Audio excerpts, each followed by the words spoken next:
جیسے ہمارے ڈاکٹر ہارون صاحب، ان کے صاحبزادے کی شادی ہوں گی جب بھی، اب ڈاکٹر ہارون صاحب کو پورا محلہ پہچانتا ہے، پورا بمبئی پہچانتا ہے، کہ سارے بمبئی کو بلائیں گے کیا؟ نہیں، شادی میں آدمی کس کو بلاتا ہے؟ جب بہت زیادہ قریب ہوتا ہے۔ تو یہ 40,000 کا انتخاب ہوا، تو 40,000 فرشتوں کا ہی انتخاب کیوں ہوا نکاح خاتون جنت اور مولا کائنات میں؟ یہ اس لیے ہوا کہ دوسرے فرشتوں کے مقابلے بھی یہ سب سے زیادہ محب اہل بیت تھے، یہ سب سے زیادہ علی اور فاطمہ کے چاہنے والے تھے۔ 40,000 فرشتے آتے ہیں۔ اور اب یہاں پر میں ایک روایت بیان کرنے جا رہا ہوں، اس کو نزہۃ المجالس میں بھی لکھا، علامہ امام عبد الرحمن صفوری نے، اور بھی علماء نے لکھا۔ وہ کس شان سے نکاح ہوا؟ حضرت جبریل اس نکاح کی رودات بتاتے ہیں۔ سرکار نے فرمایا، جبریل خبر دو مجھے کہ آسمانوں میں میری بیٹی فاطمہ کا، میرے بھائی علی کا نکاح کس طرح کے ہوا؟ عرض کیا، یا رسول اللہ، پوری جنت کو سجایا گیا، پوری جنت کو جگمگا دیا گیا۔ 40,000 فرشتوں کا اجتماع تھا، ان کا جلسہ تھا، وہ دعوتی تھے، اور اس میں خطبہ جناب آدم علیہ السلام نے پڑھا ہے۔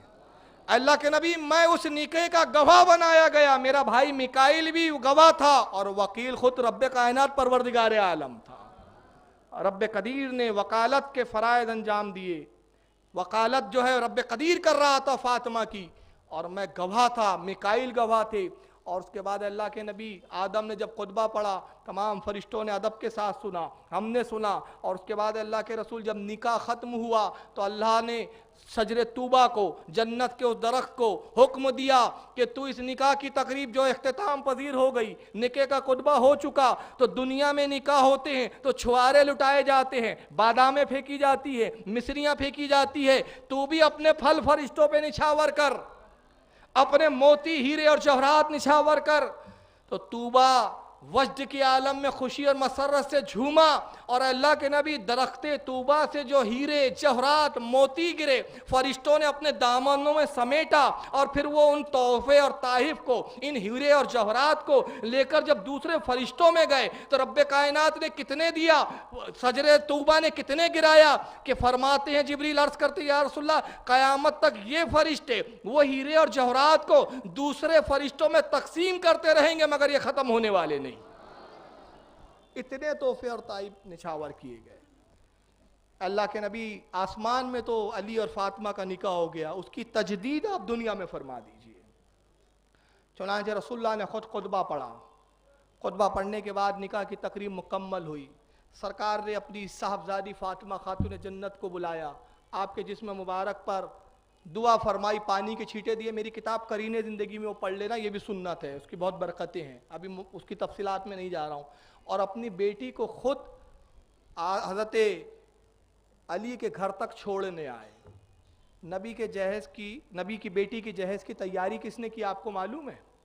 اب ایک ایک تفصیل بتاؤں تو بہت وقت ہو جائے گا۔ حضرت عائشہ صدیقہ نے، حضرت عائشہ فرماتی ہے کہ رسول اللہ نے مجھے حکم دیا کہ اے عائشہ، ہماری بیٹی فاطمہ رخصت ہونے والی ہے، فاطمہ کے جہیز کی تیاری اور انتظام تمہارے ذمے ہے۔ فرماتی ہے میں اپنی کنیزوں اور کچھ ازواج مطہرات کو ساتھ میں لے کے فاطمہ کا جہیز تیار کرتی تھی۔ ہم نے گدے کو تیار کیا، ہم نے تکیوں کو تیار کیا، ہم نے جہیز کے اسباب کو تیار کیا۔ اور فرماتی ہے، بڑا پیارا جملہ خاتون جنت حضرت عائشہ ام المومنین کا، کہتی ہے فاطمہ سے بہتر نکاح ہم نے کسی کا نکاح نہیں دیکھا۔ تو ام المومنین سے پوچھتے ہیں راوی کہ سب سے بہتر آپ نے وہی نکاح کیوں دیکھا؟ اس نکاح میں کیا ہوا تھا؟ کہا بڑے سادگی سے نکاح ہوا تھا، ہم نے صرف یہ کیا تھا کہ صحن کو جھاڑو لگائی تھی اور پانی کا چھڑکاؤ کر دیا تھا، اور جو مہمان آئے تھے ہم نے ان کو خوشبو ان میں بانٹی، بس میں نے فاطمہ سے بہتر کسی کا نکاح نہیں دیکھا۔ اب جو جہیز کا سامان نبی نے دیا، میں آج تفصیلات سنا رہا ہوں، آپ نے چند تفصیلات سنی ہوں گی۔ میں نے بڑی کھوج بین کی کہ رسول نے اپنی بیٹی کو دیا کیا تھا، تاکہ ہمارے لیے درس عبرت بھی بن جائے۔ آج ہماری شادیوں کا حال کیا ہے؟ امیروں نے شادیوں کو اتنا دشوار بنا دیا کہ غریبوں کی بیٹیاں اٹھنے سے قاصر نظر آ رہی ہیں۔ یہ بڑا مسئلہ ہو گیا قوم مسلم کا۔ میں کہتا ہوں قسم خدا کی، اگر نبی اپنی بیٹی کو چاہتے تو چاند و سورج توڑ کے لا کے جہیز میں دے دیتے۔ اختیار تھا، عثمان غنی کے خزانے موجود تھے، عبد الرحمن ابن عوف کی دولت کے انبار موجود تھے، رسول خود مالک کائنات تھے، اور کیسے مالک کائنات تھے؟ خود فرماتے واللہ یؤتی وانا قاسم، اللہ خزانے کا مالک ہے، میں بانٹنے والا ہوں۔ اللہ کے خزانوں سے جتنا چاہتے اپنی بیٹی کو نکال کر دے سکتے تھے، مگر رسول نے سنت قائم کی کہ دیکھو جب میں کائنات کا سب سے امیر ہو کر، سب سے زیادہ مالدار ہو کر، رب کے خزانے میرے اختیار میں، رب نے خزانوں کی کنجیاں مجھے دے دی، جب میں اتنی سادگی سے نکاح کی تقریب انجام دے رہا ہوں تو تمہیں کتنی سادگی سے دینا چاہیے۔ میں کہتا ہوں بھائی آپ کی حیثیت ہے، دیکھیے میں اس کے جہیز کے خلاف بھی نہیں ہوں، جہیز کا ایک اصول سمجھ لیں، جہیز کے بارے میں فقہاء کرام کہتے ہیں کہ حیثیت کے مطابق دیا جائے۔ ایک چیز کسی کی جتنی حیثیت ہے دے، لیکن اس کی نمائش نہ کرے۔ آپ کو جو دینا خاموشی سے اپنے بیٹی کو دے دیجئے اندر گراؤنڈ میں، مگر جو نمائش کا، مجھے نہیں معلوم بامبے کا کیا مزاج ہے، ہمارے ناگپور میں ہوتا ہے جہیز سجا کے رکھتے ہیں، یہاں بھی ہوتا ہے جہیز سجا ہے، فریج ہے، یہ ہے وہ ہے۔ اب جو بیچارے غریب رہتے وہ دیکھ دیکھ کے کڑتے ہیں، ان کی بچیاں سوچتی ہے ہمارے باپ تو غریب ہے، کاش ہمارے باپ یہ جہیز دے پائیں گے کہ نہیں دے پائیں گے۔ اور وہ نوجوان لڑکے دیکھتے ہیں کہ صاحب میں نے اگر اس غریب کے بچی سے نکاح کر لیا، فلاں کی ہمارے دوست کی شادی میں تو فریج بھی ملا تھا، گاڑی بھی ملی تھی، یہ بھی صاحب پلنگ بھی بڑا خوبصورت ملا تھا، فرنیچر بھی بڑا اچھا ملا تھا، اتنے جوڑے ملے تھے، اتنا یہ ملا تھا، اتنا وہ ملا تھا، مگر اگر میں نے اس سے شادی کر لیا تو مجھے کیا ملے گا؟ ارے یار یہ تو اتنا فرنیچر ہے، ایک پلنگ بھی ڈھنگ سے نہیں دے پائیں گا۔ تو نتیجہ کیا ہو رہا ہے؟ غریب کی اچھی سلیقے مند بچیاں اٹھنے سے محروم ہے۔ آج کنواریاں بیٹھی ہے، عمریں بڑھتی جا رہی ہے، عمریں طویل ہو رہی ہے، مگر یہ ہماری ناک کٹنے کا جو بڑا خوف ہے نا، میں کہ ناک کٹ جائیں گی اگر ہم نے اپنی بیٹی کو نہیں دیا۔ تو یہ امیر و کبیروں کی جو ناک ہے نا، یہ اتنی نازک ہے، اتنی نازک ہے، اتنا ڈر رہتا ہے کہ کب کٹ نہ جائے، کب نہ کٹ جائے۔ انہوں نے شادیوں کو اتنا دشوار بنا دیا کہ دوسرے امت کے لیے، رسول کی دوسری امت کے لیے دشوار ہوتی جا رہی ہے۔ اور رسول اللہ کی حدیث کیا ہے پتہ ہے؟ سرکار فرماتے ہیں نکاح کو عام کرو، نکاح کو اتنا آسان کر دو کہ زنا کرنا مشکل ہو جائے۔ کیا جملے ہیں رسول کے؟ اس کی گہرائی میں جائیے آپ۔ نکاح کو اتنا آسان کر دو کہ زنا کرنا مشکل ہو جائے، مگر آج ہم نے نکاح کو اتنا مشکل کر دیا کہ آج کا نوجوان زنا کرنے کے لیے آسان سمجھتا ہے مگر وہ نکاح کرنے کے لیے مشکل سمجھتا ہے۔ وہ سوچتا ہے یار نکاح کرنا ہے تو اتنا مال لگے گا، شادی میں اتنا بڑا ریسیپشن دینا پڑے گا، اتنا بڑا ولیمہ دینا پڑے گا، اتنا کھانا کھلانے پڑے گا۔ نتیجہ یہ کہ بولتا چھوڑو یار کون شادی کے جھنجھٹ میں پڑو، جاؤ کہیں بھی منہ کالا کر لو۔ آج ہم نے شادیوں کو اتنا دشوار بنا دیا، جبکہ ایک میں بڑی پیاری بات عرض کر رہا ہوں کہ سب سے بہترین جہیز کیا ہوتا ہے؟ سب سے بہترین جہیز کیا ہے؟ جو سب سے بہترین ہے نا، اس کو ہم ایز اے فارمیٹیز دیتے ہیں، اور جس کی کوئی نہیں فانی چیز ہے اس کو بہت اہمیت دیتے ہیں، اس کو سجا کے بھی رکھتے ہیں، مگر جس کو سجا کے رکھنا چاہیے، جس کو کھلے عام ظاہراً دینا چاہیے، اس کو چھپا کر دیتے ہیں بالکل۔ بارات جب جاتی ہے تو سب سے آخری میں نکلتا ہے، وہ لڑکی کا باپ لاتا ہے، بڑے چھپا کے لاتا ہے۔ وہ کیا ہے بتاؤں؟ قرآن عظیم۔ جہیز میں وہ بھی دیا جاتا ہے، مگر اس کی اہمیت کیا ہے بتاؤں؟ امام مالک رحمۃ اللہ تعالیٰ علیہ کے زمانے میں ایک بادشاہ ہے، اس کی ایک لوتی بیٹی تھی امام مالک کے زمانے میں۔ اس نے قسم کھائی کہ جب میری بیٹی کا نکاح ہوگا، میری شہزادی کا نکاح ہوگا، دنیا کی ہر نعمت میں اپنی بیٹی کو دوں گا۔ اتفاق سے دوسرے بادشاہ نے اس کے ملک پر حملہ کیا، اس کی حکومت ہاتھ سے نکل گئی، یہ جان بچا کے خود ملک سے چھوڑ کر ملک سے بھاگا، کسی طرح دوسرے ملک گیا، پناہ لی، اپنے آپ کو چھپایا، غریبوں کی حالت اور غریبوں کا روپ اختیار کیا، اور کسی پہ ظاہر بھی نہیں کرتا تھا کہ میں بادشاہ ہوں، کہ کہیں پکڑا نہ جاؤں اور قتل نہ ہو جاؤں۔ کئی سال گزر گئے، مزدوری کرتا ہے، ایک زمانے میں بادشاہ تھا، اب مزدور ہے۔ بیٹی جوان ہوئی، بیٹی کے نکاح کا وقت آیا، اب اپنی قسم یاد آئی کہ قسم تو یہ کھائی تھی کہ دنیا کی ہر چیز اپنی بیٹی کے نکاح میں دوں گا۔ پریشان کہ آج حالت یہ ہے کہ کچھ نہیں دے سکتا۔ امام مالک کے پاس پہنچا، کہا امام مالک کوئی ایسی صورت بتائیے کہ قسم بھی نبھ جائے اور بات بھی رہ جائے۔ آپ نے فرمایا فکر نہ کر، اپنی بیٹی کے جہیز میں قرآن دے دے۔ اس لیے کہ قرآن میں اللہ فرماتا ہے وَلَا رَطْبٍ وَلَا يَابِسٍ إِلَّا فِي كِتَابٍ مُبِينٍ، جو کچھ خشک ہے کائنات اور دنیا میں، اور جو کچھ تر ہے، سب کا ذکر اس قرآن میں موجود ہے۔ تمام کائنات کا ذکر، تمام کائنات کی چیزیں اس میں موجود ہے۔ اگر تو نے گویا اللہ کی کتاب کو دے دیا، تو نے دنیا کی ہر چیز اپنی بیٹی کو دے دی۔ یہ ہے اس کی اہمیت، لیکن ہم اس کو سب سے آخری میں رکھتے ہیں۔ آئیے نبی نے اپنی بیٹی کو کیا جہیز دیا؟ ایک چادر تھی، ایک چادر، اس کو دیکھتے جائیں، بستر تھا ایک سادہ کپڑوں کا بنا ہوا،